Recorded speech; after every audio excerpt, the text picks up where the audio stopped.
Atax Radio. On l'écoute parce qu'elle est d'ici.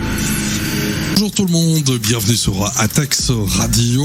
Je reçois aujourd'hui Vincent Rousseau qui viendra régulièrement nous faire une chronique. Et aujourd'hui, on va parler un petit peu des digues de Cuxac-Daude. Donc Vincent, merci d'être là déjà, de venir nous expliquer un petit peu ton travail. Peux-tu nous expliquer un petit peu concrètement ce que tu fais dans la vie par rapport aux questions que je vais te poser pour montrer aux gens aussi que tu as les capacités de répondre à ces questions.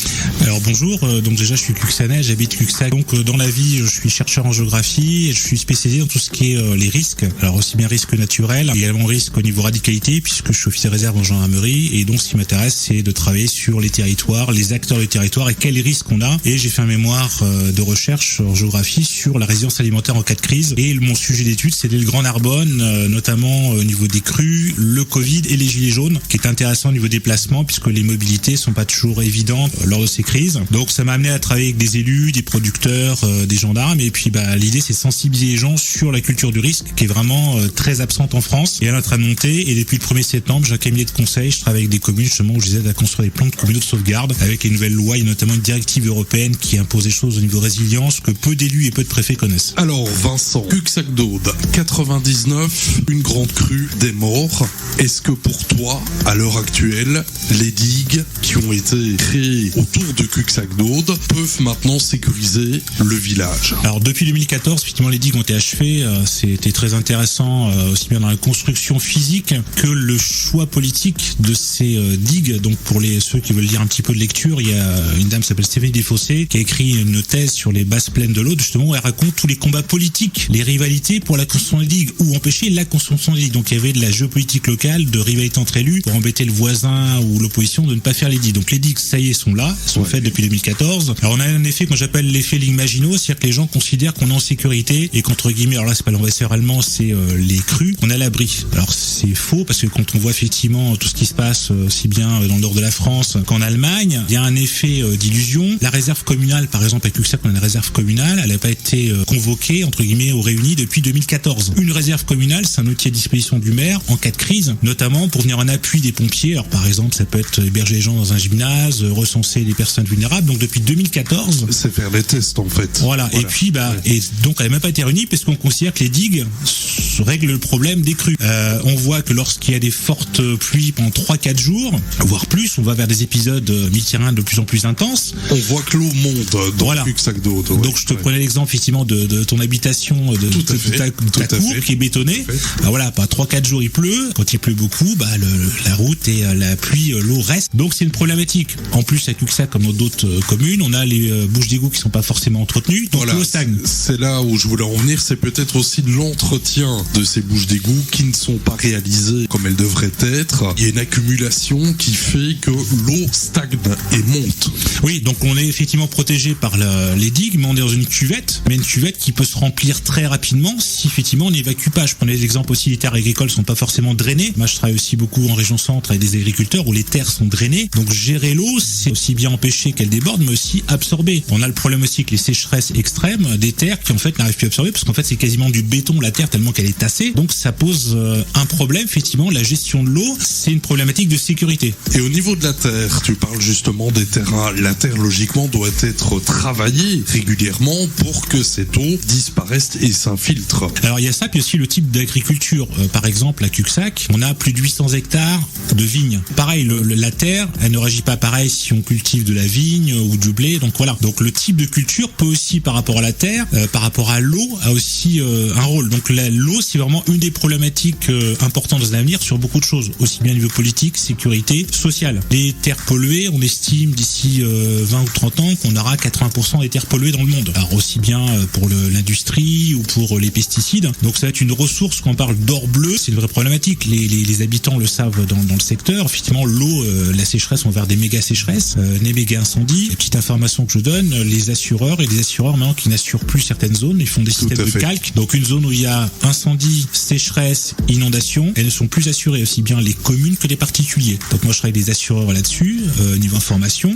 On va vers entre guillemets le bon père de famille qui a une alarme pour sa maison qui est mieux protégée. C'est pareil pour les communes ou les habitations. Si vous avez un système de réserve communale, de digues, voilà, s'il y a vraiment quelque chose d'organisé niveau réseau, le prix sera pas le même. Tu vois, moi j'ai été rechercher un petit peu les dates d'inondation et c'est vrai qu'au niveau catastrophe naturelle, Cuxac-Dôde est quand même pas mal desservi. Inondation, boue, coulée de boue, je reprends le cas 2018, 99, 96, 94, 82, 92, 2011, 2005, 2009, en 2006, 86, plus d'autres dates, je vais pas les énumérer toutes, c'est déjà pas mal. Actuel, c'est vrai quand on voit l'eau qui stagne, je reviens là-dessus, mais c'est vrai que moi ça m'effraie aussi, je vois bien le cas, par exemple je prends le cas puisque le studio est sur Cuxac-Dôde, quand je vois en cas de forte pluie, l'eau qui commence à monter dans le pot de WC, tu te dis il y a quand même un stud. Alors quand tu parles de stag, moi j'ai aussi la culture du risque stag.